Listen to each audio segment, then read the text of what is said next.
family's like all, you know, of a single race.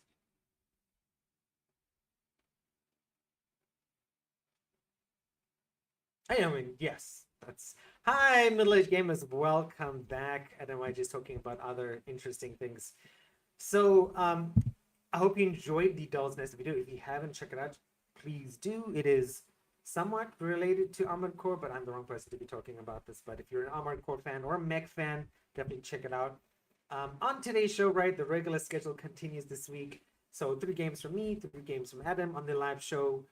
3 out of those games will be featured on the channel later on with slightly edited, some gameplay footage and other things. Stay tuned towards the end of today's show, where Adam's going to be talking about, I think one of the BioWare executive producers said, Dragon Age was never meant to be a series. And I'm like, wow, that blew my mind. And then the next question Adam's going to answer is the best single-player games of the last decade.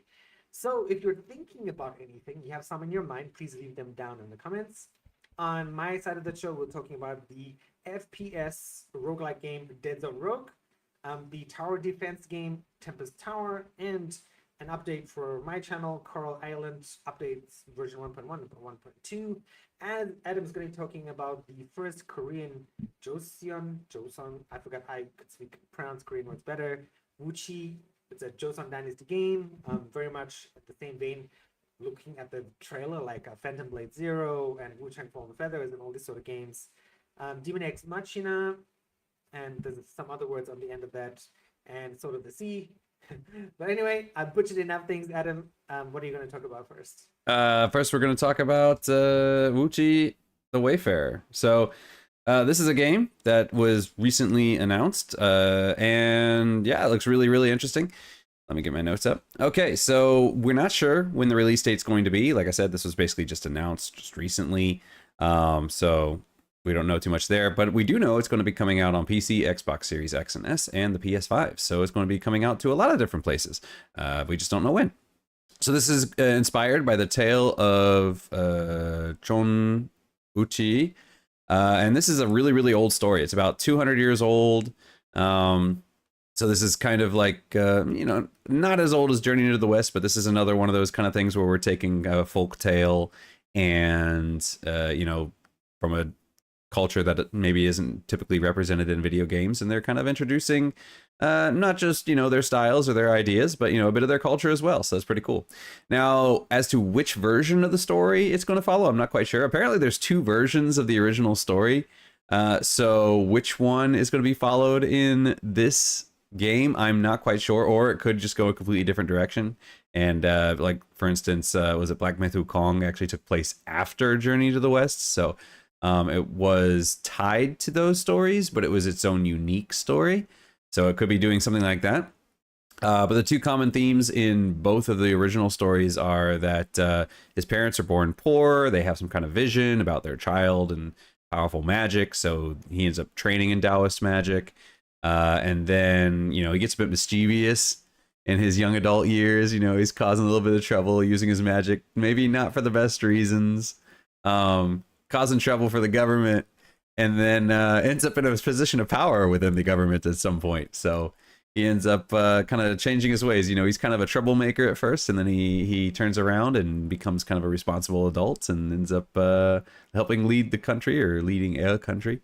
So yeah, that's kind of the gist of it. But other than that, they both go in wildly different directions.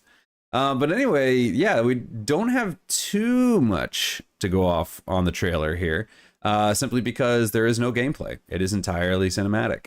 And it's really, to me at least, and I'm sure other people who have seen it are going to, you know, notice that this does seem kind of reminiscent of The Witcher 3's Blood and Wine trailer. In both of them, you have, you know, it starts with a beautiful woman, and then there's a guy who kind of follows her into some kind of dark and suspicious type place. And it turns out that said woman is not actually your typical woman. She's some kind of demon creature thing, and then they end up fighting. So in that sense, it does look very similar. So I don't know, maybe that's a very purposeful thing. Maybe they're trying to draw maybe they're trying to draw a parallel with The Witcher. Maybe that's the kind of game it'll be. From my assumption, based on what we've seen coming out of Korea recently, I would assume it's some sort of adventure or action adventure, or sorry, action or action adventure game like Stellar Blade. But who knows? Maybe some kind of RPG. We'll have to wait and see. Also, what you might notice in the trailer is there's a bird with a little hat. So if you're a person who's watched K-pop Demon Slayers, you'll catch a reference there. Which is kind of funny because in the movie, they even ask about the hat, and he says, "Oh, well, you know, I originally gave it to the tiger, but the bird kept stealing it." And apparently that is a reference to a very, very old painting where there is a tiger with a hat. But here it's the bird, but in the movie it's the bird that has the hat, and here the bird has the hat again. So I'm not quite sure if that is a coincidence that they switched it to the bird in both situations. But you're going to notice a lot of other things that are actually also have in common with K-pop Demon Slayers, because they do both reference quite a bit of Korean folklore. Particularly the main girl's sword in the game is the same sword that the guy is using in this game. So they actually have the same weapon, which is really interesting, which has its own background and story and lore and all that. So yeah, if you want to dive down that rabbit hole, go ahead and do that as well. But yeah, so looks kind of interesting. I'm enjoying the vibe. I'm really kind of if it is kind of a Witcher thing, I'm completely on board. If it is more of a Stellar Blade kind of thing, I am completely on board. But it does have my attention. So yeah, I don't really know what kind of game it's going to be because, as I said, it doesn't have any gameplay. But yeah, looking forward to seeing more and looking forward to seeing exactly what we'll be getting. Definitely some combat, physical combat and some magic. So that's something to look forward to. So yeah, go ahead, check out the trailer for was it 𝙂𝙧𝙢 the Wayfarer. Hopefully I'm pronouncing this right. 𝙂𝙧𝙢 the Wayfarer. So yeah, I don't speak Korean, so I don't know if my pronunciations are great or not.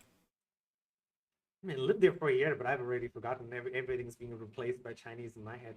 This looks really interesting, and I think like it's gonna. I mean, right now, like what would be the most famous Korean game would be Stellar Blade, right? So oh yeah, there was a recent report that the creator of Stellar Blade is now one of the richest men in Korea. That is impressive. Yep, and on PC it has outsold the second highest PlayStation selling game by double. So yeah, Stellar Blade is doing very well. I mean, game? Huh? What was the second highest PlayStation game? Maybe Helldiver? No, I don't know if they counted Helldivers or not. Maybe Ghost of Tsushima? Oh, yeah. Helldivers might not have been on that list. I don't know. But I think Helldivers sold for less as well. Yeah, I'm not quite sure. But yeah, it said it had like doubled the sales of the next highest or something like that. So that's impressive. Yeah. I mean, you still see like we did our Stellar Blade shorts and videos and stuff, and man, like Adam's one video just kept on gaining views for weeks and days on end, and it's still gaining videos, and I've never matched that success since. It's so sad. Even with another Stellar Blade video, I've never matched that success. It's so sad. Maple Story is another really big game from Korea, but I don't know how big that is outside Asia. But inside Asia, Maple Story is probably the biggest Korean game. Yes. Black Desert's huge. There's a few big ones. Oh, and I mean, speaking of Black Desert, Crimson Desert delayed until next year, which is really Yep, saw that as well, which is disappointing. Yeah. Looking forward to that one as well. A single player, because I saw Black Desert, I'm like, oh my god, some of these moves look really cool, beautiful game. Single player, yes, I'm totally down. And then delayed, so very sad. Okay, so my first game today is gonna be the game Deadzone Rogue. So it just went live, and it has been in early access for a while, but it's launched with its 1.0, right? And so basically what this game is literally like the game says. It's a roguelike game. It says rogue in the name. It's an FPS. It is also competitively priced, right? So it's $24.99, 20% off at the moment. So bringing it down to $19.99, but still $25 for roguelike, I guess, which kind of matches like the Hades price almost. And this price does exist until the end of this week. So if you are looking for that FPS roguelike game, $20. There's nothing you can say about that. So with the 1.0 update, right, they introduced another zone, which is Zone 3, features 9 new missions, and the game's most intense boss challenge yet.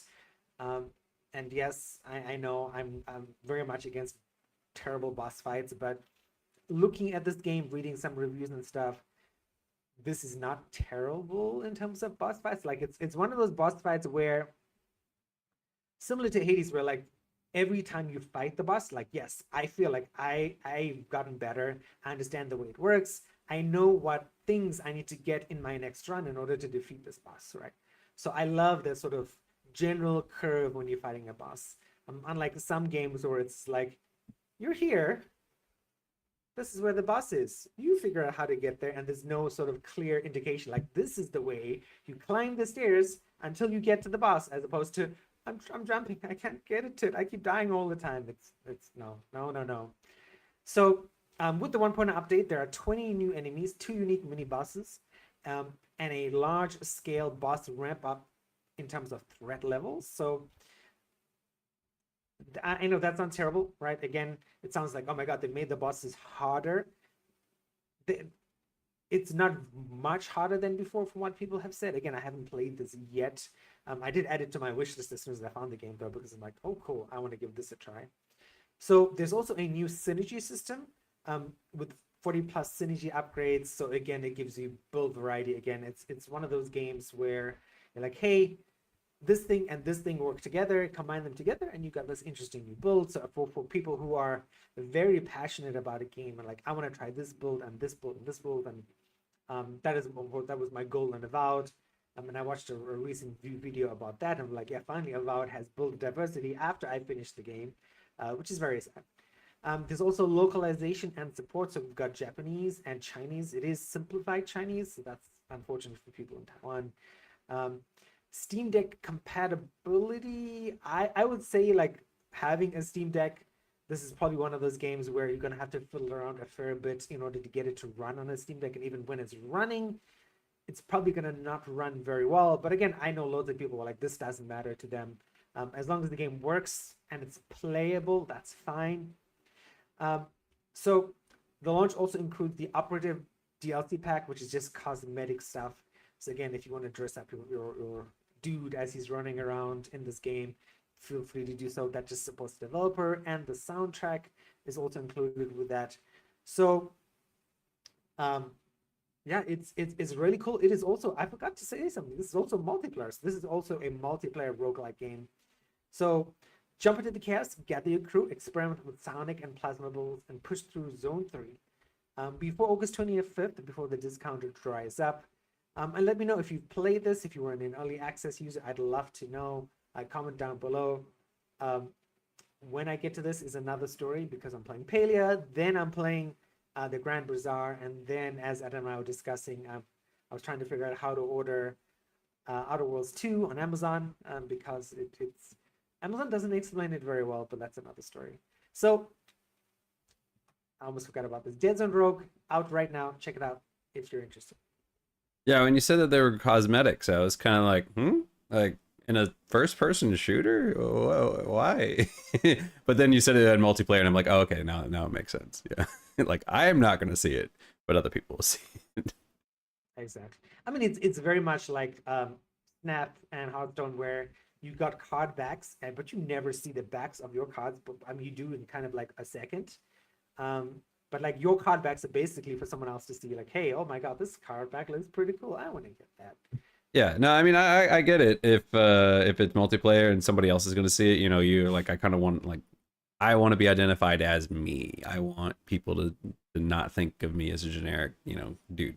I get it, but yeah, if it was just purely single player, it's like nobody's ever gonna see that except in a menu.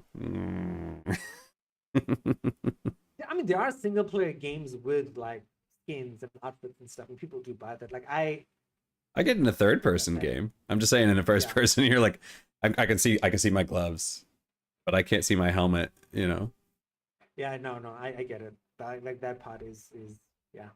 That is 100% weird. Yeah, but if other people see it, it makes perfect sense because it's like, okay, you know, like otherwise we're all walking around looking like the same dude. You know, I want to look special. Okay, fine. You know, I get that. That makes perfect sense. I just need somebody to see it.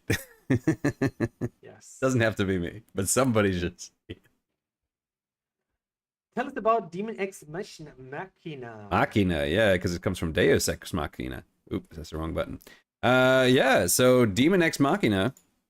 Gonna adjust my camera there, because that's the way things go now, apparently. Yeah, so this is a follow-up to the original Demon X Machina. This is Demon X Machina, Titanic Scion. And they're changing things up a bit, where the original Demon X Machina was kind of supposed to be a bit of an Armored Core clone. This one is more of an Anthem clone. So it looks like they're going in the same direction as yeah, Anthem, and maybe it looks like they might even be able to make it work. It does look a little janky, I will give you that. But if you're the kind of person who can get over kind of you know, the PS3 style, not the graphics. I mean, graphically it's better than that, but you know, like the way they talk, they're just kind of like, you know, with the flapping lower jaw. If you can get past that, yeah, it looks like the action itself is actually kind of interesting. So some of the things that they've changed up from the original Demon X Machina is in the original, you were piloting a large mech. They were called arsenals, but they were your large mech. They were basically an armored core or an AC. And this time it's a power suit. It's scaled down to your size. So yeah. And you'll be running around in the world, defeating things, collecting stuff. This does look like it's a bit of a looter shooter. So it is going to be a little bit closer to Anthem in that regard. So yeah, you can customize your arsenal. You can pick your head, your chest, your legs, and both arms individually. So if you want your right arm to be different from your left arm, you can do that, which is something you can't do in Armored Core. Though Armored Core does have additional parts like boosters and FPS and a lot of internal parts that you don't have to worry about here. You also get, as far as weapons, you get your right hand weapon, your left hand weapon, a side weapon 1, side weapon 2, a shoulder weapon, and an auxiliary thing. It's not necessarily a weapon, but it does give you some augmented capabilities like dropping a shield or whatever. Not quite sure what side weapon 1 and side weapon 2 are, although I think those are weapons that you can swap. So I think you can have your, you know, your right weapon, and then you'd have side weapon 2, and then you could swap your right weapon with side weapon 2, so you get basically 4 primary weapons in a sense. That's my assumption. You can get weapons by defeating fallen enemies and picking them up off the bodies. You can find treasure chests in the world. You can go to shops. So yeah, picking them up from the enemies does have that bit of that looter shooter feel. And also, with that looter shooter feel, items are going to be having rarities, so you can pick up a sword and then you can upgrade it to a higher rarity, or you could find a higher rarity version of it. Also, some of the stats will be randomized, so you could find the exact same weapon, but the stats are going to be slightly different. So it's going to be similar to Borderlands in that regard. They do seem to have added a stagger mechanic kind of thing. So if you played recent Final Fantasies, you'll understand what the stagger mechanic is. Armored Core kind of had it too. You know, so basically what you do is you do a lot of damage. Eventually the enemy will stagger, they'll fall on the ground, and then at that point you have one of two choices. You can grapple them and do extra damage, or you can throw them.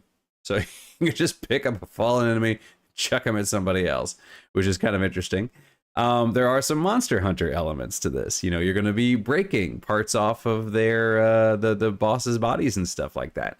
I don't know if breaking them off allows you to use them as resources, but they will be exposing weak points. So breaking off those points will make the enemy weaker. So it might be smarter to attack those points first. Also, certain broken parts can actually be used as a makeshift weapon. And there's in the video they have they're fighting this big deer dragon thing, and they snap off one of its antlers, and then they take that antler and use it as a big sword basically and just smash it in the head with its own antler.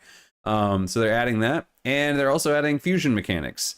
So what fusion is you can splice something called immortal factors into your own body. So basically when you kill an enemy, enemies might have immortal factors. You can then take those, you can infuse them into yourself. This will augment you, it'll boost your stats, it'll unlock new abilities, but it'll also mutate you. So over time, the more immortal factors that you have fused with you, the less human you're going to appear. So I guess it's kind of like Outriders in a sense there. But But yeah, so you might get like, and you can get like really non-human looks by the end of it. You know, you'll look like this weird kind of stick bug knight thing. And if you want to go back to your human form, you can, but you would lose all those abilities. So it's got that kind of balance of, you know, what do you want to look like? Yeah, so you get more mutated, but you get more powerful. It's also going to be up to 3 players, so you can jump in with 2 friends and fly around, similar to what Anthem was allowing you to do. So yeah, so there it does look like they basically said, you know, we tried the armor core thing, didn't have the best success. You know, reviews were very mixed on that. So this time they're like, okay, well, you know, maybe we should make it more of its own thing, you know, give it more of its own identity. Hey, Anthem was fun, but didn't really take off. So that's an untapped market. Maybe there's people there that, you know, want to grab, you know, and Anthem is either is soon or just went offline. So, yeah, so there is a void to fill. So it looks like they're jumping in on that. Now, will I be playing it? I don't really know. I in under normal circumstances, yeah, I probably would be playing it. It does seem like the kind of game that I would play, especially recently. This whole like mecha waifu thing that's been going on. I did it, you know, I started with Sin Duality and then I moved into Doll's Nest and now I'm doing Mecha Arashi and yeah, and basically there's this and Mecha Break in that same kind of genre. So yeah, normally I would, but I have Silent Hill coming up. This comes out right at the beginning of September. Silent Hill comes out around the same time, so but I had prioritized that.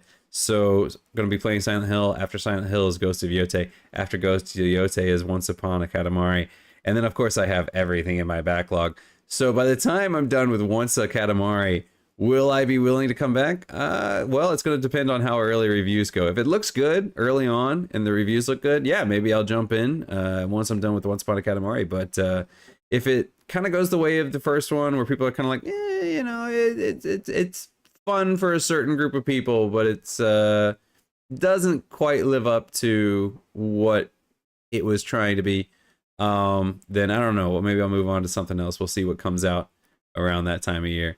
But yeah, Demon X Machina, Titanic Scion, releasing September 5th. Oh, for PS5, Xbox Series X, Switch, and PC, so you can play it anywhere. I remember this because I remember it came out on the Switch, the first game. I'm like, okay, this looks cool. I like it, but it looked very fast paced and it didn't look very nice. Or I think I don't remember. Like I think it was. I'm like, okay, I'd rather play this on PC than play it on Switch at the time. But man, like you mentioned Anthem, and I mean with Anthem server shutting down next year, and I regret not buying Anthem because it was cool. Like who doesn't want to ride around in your personal mech suit? Like I could be like an Iron Man and that sort of stuff. And while Mech Warrior is cool, don't get me wrong, Mech Warrior is fun. But Mech Warrior, you're in this giant machine. Like there is this connection between like a smaller suit, even though it's a fake virtual gaming connection, and this giant mech. And I feel like I'd love to play like a mech, or like with the Gundams on Adam's War. Like Gundams are cool because I don't know. Are Gundams giant mechs like in Mech Warrior? Yeah, they're probably actually even bigger than Mech Warriors. Oh god, okay, so then that's a horrible. Gundams are massive. Like Gundams are bigger than armor cores. They're bigger than AZs by a considerable margin. Okay, so scrap the last 1 minute of the. Yeah, you got a little dude living in the chest there. He's like the little thing will open up, and the little guy will walk out. Yeah. So this is me, who's like only I've known about Gundams, and then I met Adam, and I know a little bit more about Gundams, but a little bit more is not enough to talk about it. No, they are definitely giant mechs. I mean, if you want more of the suit, you got to go Samus from Metroid or a Space Marine. Those are more of the mecha suit. Yeah, power armor, Fallout. Yeah. So yeah, no, but this looks really cool. I would love to play this. But again, as we talked about before, Adam's mapped out his gaming journey for the rest of this year. I have my gaming journey mapped out, and especially at the end of October, I will be unemployed. So I'm trying to make the best use of what new games are coming out for this year. And then next year, until I get a new job, we'll be probably playing older games or multiplayer games where I'm not spending a huge amount of money. So let's see. But no, a lovely choice. I Maybe you both will play it at the same time next year. Why not? We can play together. Okay, and my second choice is going to be a little different. Because I've been playing a lot of tower defense as I've now like dropped off the free-to-play game strategy or the multiplayer game, card game, like paying money for games like every month. Like I stopped with Marble Snap, and so I've been playing a lot of balloons. I'm playing some card games on my phone, which I finished too, which was wonderful. And I'm loving tower defense, and I've always loved tower defense, and I I always regretted the time because there are so many good tower defense games on PC, and this is actually one of them. So if you're crazing, sorry, let's start this over again. If you're, I should just sit up first. Okay, if you're craving strategy with some brawny action, Tempest Tower flips traditional tower defense on its head with platforming flair, and it just stormed into Steam. So Adam and I have talked about this on the show before. Like when Fortnite first came out and they had the Save the World mode, I was one of the like people who bought like the Founders Edition or whatever. I'm like, oh my god, Save the World is cool, PvE awesome. And then PvP launched, and then Fortnite became crazy popular, and Save the World, while it still exists, is kind of terrible almost. Like it's not fun. So if you could think about Tempest Tower as pretty much like this, it is in early access. The developer Half Past Yellow only has 73 subscribers. So if you like this kind of game, go check them out. Subscribe. Again, like the beautiful thing about being a subscriber on YouTube these days, it's like it helps people. It tells them when Adam and I get new subscribers, like, yes, we got new subscribers. In actuality, right, you're not going to get notifications from us unless you hit that bell icon. So please do. But it does help developers like, yes, people are following us. Oh my God. And I think this is a developer worth following. So what this is, right? This is like a not like really like a 2.5D game where you're like, hey, let's build up my defense. I'm going to move around the map to sort of gather stuff and run back to the base, build more defenses, that sort of thing. And I think that's a cool. It adds that sort of like similar to Save the World, where like, okay, I've got a limited amount of time to gather resources, then build up my defenses. And it's like when you're playing with friends, it's even better. Where it's like, hey, Adam, you need to do this. I will do this. So Adam says, Korean, I need you to go get this stuff and prepare this thing on that side. And you've got 5 minutes to do it, right? It's pretty exciting. At the same time, it's low stress because you're not fighting against human people. You're fighting against AI, right? And while it can be disappointing if you lose, right, it's less disappointing than being, destroyed by someone who's been playing this game for 200 hours and has all this amazing gear, like you might get in a lot of extraction shooters these days. So this game entered early access on April 21st, 2025. So it's not a new game entering early access. Why I'm talking about it is that they're going to be announcing something at Gamescom tomorrow. So Gamescom is tomorrow in Europe. Yeah. So I was like, okay, let's talk about one Gamescom game that I felt like, yes, I'm passionate about, I'm interested in. And this was the only one I could find. Early access reviews are positive, 93%. Not many reviews, again, not many people have actually played this, with the, as we've talked about before, with the deluge of games on Steam, this has definitely been swallowed up by some of the other games. And there was a tower defense game going back about 2 or 3 months ago that I would say became pretty famous, social media speaking. They've really absorbed a lot of the attention. This is actually worth it. It looks really nice and it's different, right? So coming back to the mechanics, to summarize it again, you defend your base tower as it charges. The waves of creatures converge unless you fend them off. Different again because you are moving around to gather resources to get things in between waves. The game is set to release this year, right? And maybe that's why they're going to announce it at Gamescom. So that's going to be on 1.0. So it's very playful. Not like too much of a serious aesthetic. I would say a lot of tower defense games, I mean, kind of are serious, but this is definitely the opposite of that. Colorful animation. So storm into Tempest Tower right now in early access and get a taste of Frantic Charm. Then come back for the full release. Well, actually, by the time you guys will actually see this video, it will be the full release of the game. But definitely check it out.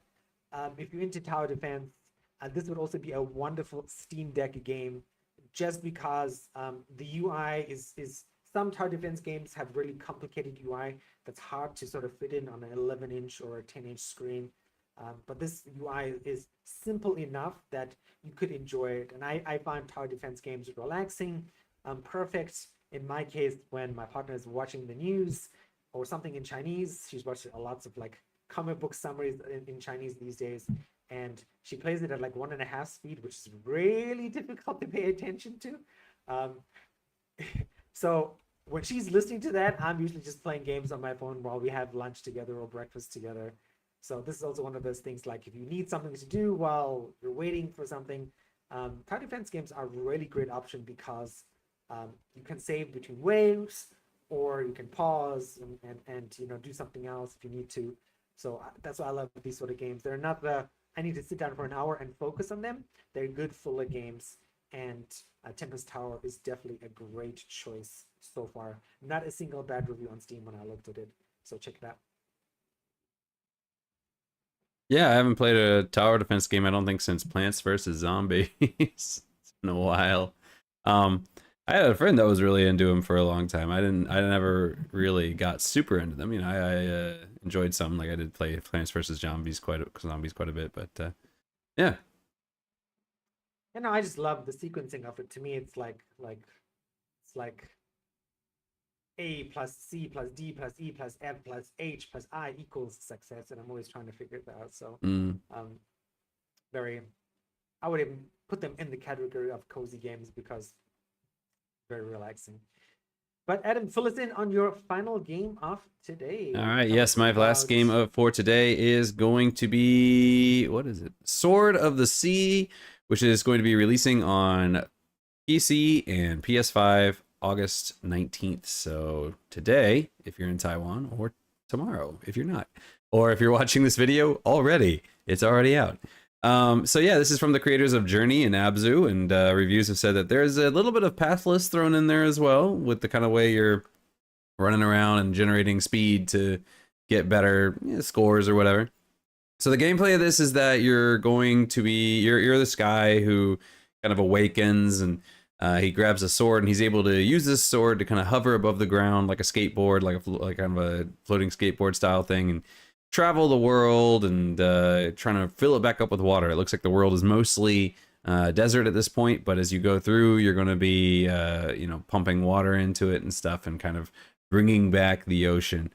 So it's from what I've seen of reviews, they say that it's definitely got that similar vibe to Journey or Abzu. It's got that kind of surrealist and kind of relaxing nature to it, although they are also saying that it is a bit more of a game in the traditional sense, whereas those are kind of like, you're dropped into it and you're just supposed to experience the world and feel it out. But in this one, you do have more objectives. So for better or worse, in some ways it works better because it does feel a little more game-like you actually have objectives and stuff to do.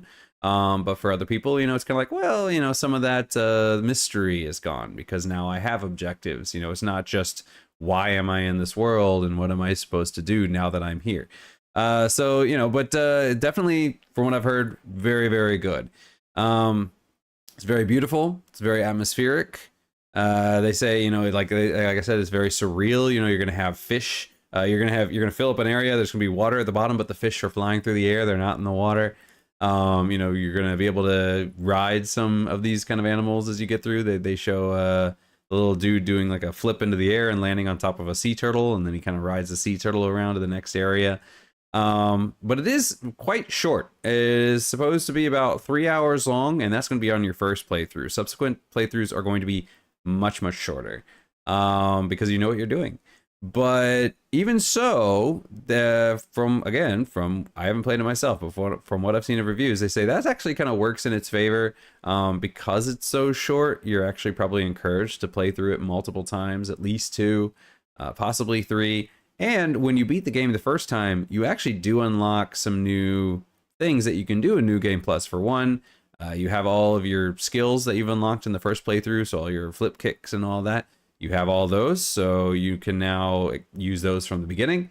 Also, they're going to be adding new HUD elements that you can turn on and off. such as a score counter, so you can kind of keep track of your score. There's also like a speedometer, so you can see just how fast you're going.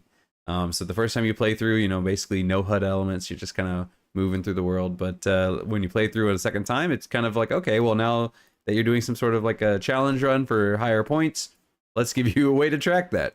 So it's kind of interesting that they're doing that, and it's supposedly definitely worth the second playthrough at least. So yeah, it looks very interesting. If you're a fan of 𝙎𝙪 or 𝙎𝙪𝙥𝙦, I played 𝙎𝙪. I did not play 𝙎𝙪𝙥𝙦. I think I might have it. I think it might have been free on PlayStation Plus at some point, but don't think I ever played that one. And I haven't played Pathless, but I did watch it for a while. Not like watch it on stream, but like I did have an eye on it for a while. It was kind of interesting. But yeah, there's just so many other games to play that I never got around to it. But I did enjoy 𝙎𝙪, and I do like the idea of this. And I like experimental games. I like it when people try something different, like this, or like Donut County, or I Am Dead, or those sort of things. So yeah, definitely excited that this exists. Maybe at some point I'll check it out. Since it is so short, I think this would be a really great game to play between two bigger games. For example, I don't think there's going to be too much. I think there's going to be an overlap between my time playing Silent Hill F and Ghost of 𝙎𝙬. I think I'm going to not be able to finish Silent Hill F before Ghost of 𝙎𝙬 releases. So then I will probably jump straight into Ghost of 𝙎𝙬. But yeah, maybe between Ghost of 𝙎𝙬 and Katamari, you know, maybe I'll be able to squeeze in, you know, 2 game sessions or whatever to finish this one. So yeah, definitely a good palate cleanser if you're somebody like me who plays big games and then plays like a little palate cleanser small game and then goes back into a big game. This is definitely something that would be one of those great in between games. Yeah. So Sword of the Sea comes out August 19th on PC and PS5. I mean, when I was looking for games to cover, as usual, like I came across this, I'm like, okay, this looks cool.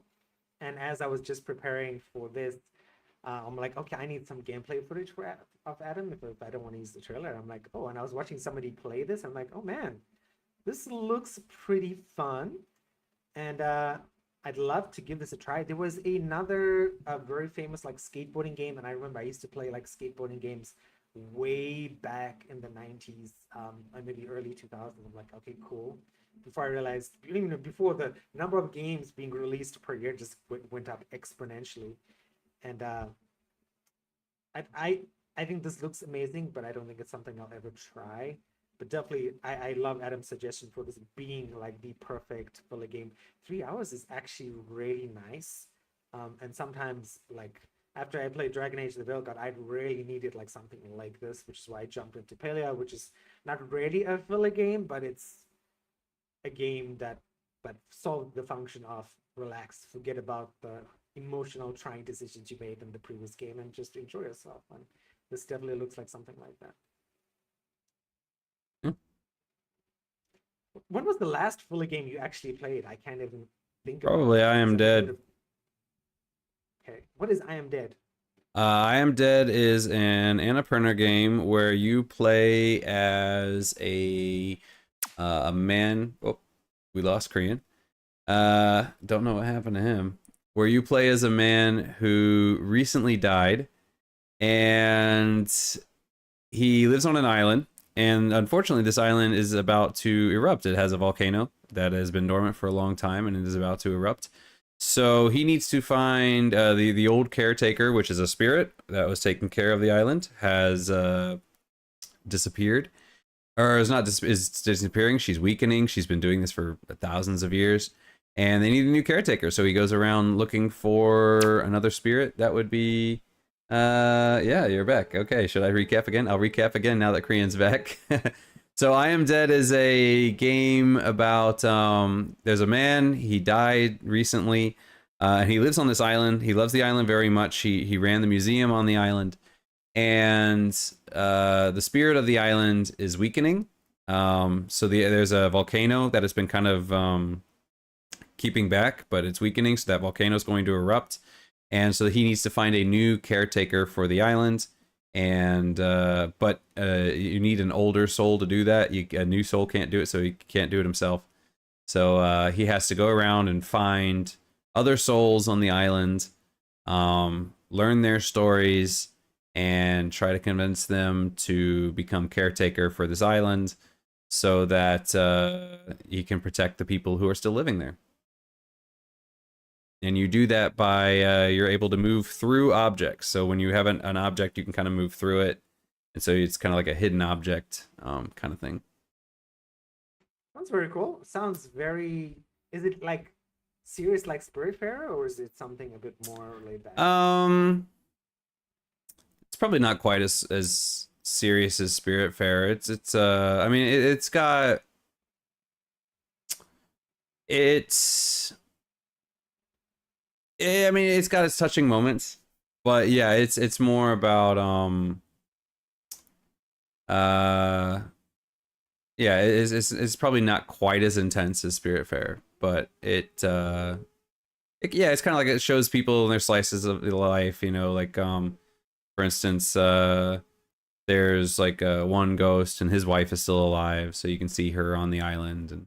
And when you learn about these ghosts, to awaken them, you have to kind of learn about their past and uncover who they were, and that sort of thing. And then you kind of learn their connections with other people on the island, and that's why you can understand why they're good candidates, because of their connections to other people and places and that sort of thing. So yeah, it's more about I guess Spiritfarer is more about coming to terms with what happened in your life, and this one's more about exploring the connections that we forge in life, I guess would be a good way to say it.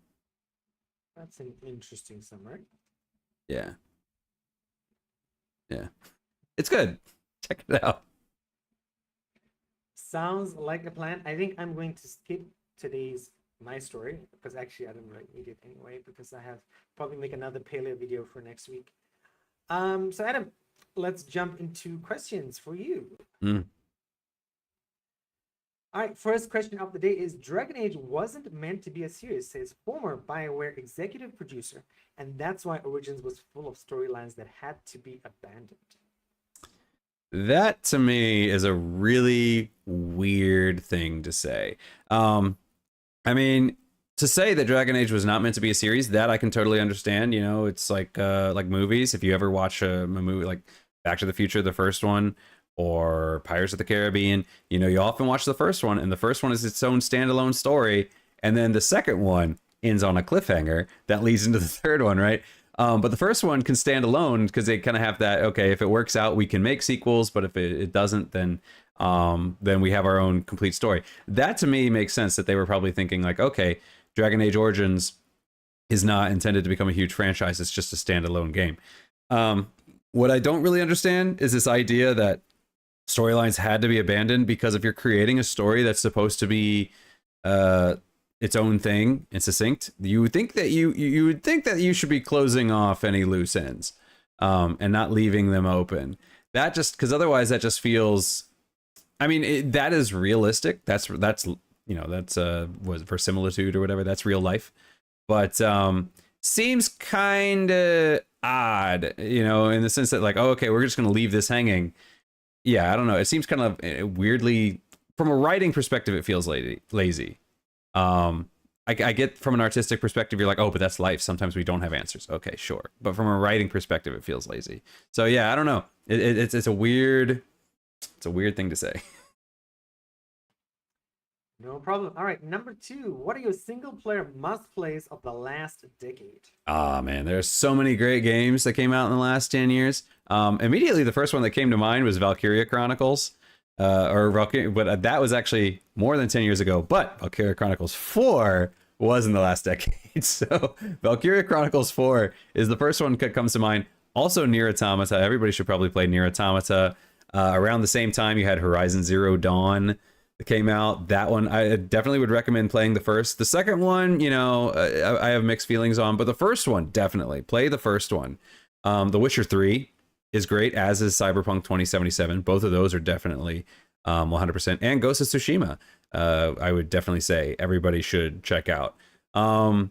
Yeah, now and then I'm kind of have mixed feelings. I kind of want to say Final Fantasy VII Remake, but at the same time, I'm kind of like, yeah. If they had followed the original story and just updated it and graphically and whatnot, I would say 100%. But some of the changes that they've made, I'm like, I feel like they've maybe done more damage than improvements on the story. So, yeah. Very good. And thanks as always, sir, for the games, the news. Any final thoughts? How's your gaming going? Yeah, I am almost done with Death Stranding. I have fully connected everything at 5 stars, but I looked and I had like 5 trophies left, and I'm like, they don't look like they're too hard to do. I might as well do them.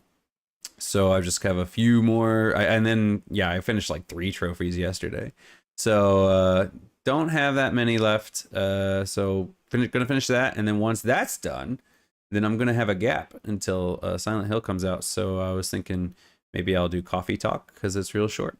And I've been playing Mekarashi, but that game is not the kind of game that I would normally sit down and play, simply because, again, it is a mobile game and it's geared for really short play sessions, and that is not how I game. So for me, it's kind of like I sit down and then I do it, and I'm like, okay, I'm just getting started, and now I have no more energy, and now there's nothing to do. I just got started, so that is a bit frustrating for me. So I'll figure out, maybe after Coffee Talk, we'll figure out something else. I'm sure I have lots of other short little games. I do have longer games in my backlog that I do want to play, but Silent Hill's on the horizon, so I don't want to get too invested into anything. So Sounds like a plan. Very good. Then, as always, thank you everyone for tuning in. It has been wonderful. And thank you for joining us at the later time. Don't forget to check out Adam's 𝙎𝙪𝙥𝙦 video again. Very interesting, very well done as always. So I appreciate Adam for making content like that. Check out some of the other content we have. We cover games and news every single week. So if you're a busy gamer and you don't know what to play, and looking for people your age, right, who are like, okay, what are people my age playing? They're good examples, right? We have definitely Adam on one side, we have me on the other side, and we cover a lot of really good things. So, and we're here every single Tuesday until we croak. Is that what people say? Yes, probably. And with that being said, we're not croaking anytime soon. Lots of games to play. We will see you guys next week, Tuesday. Stay tuned for videos on Instagram and YouTube this week. And thank you again.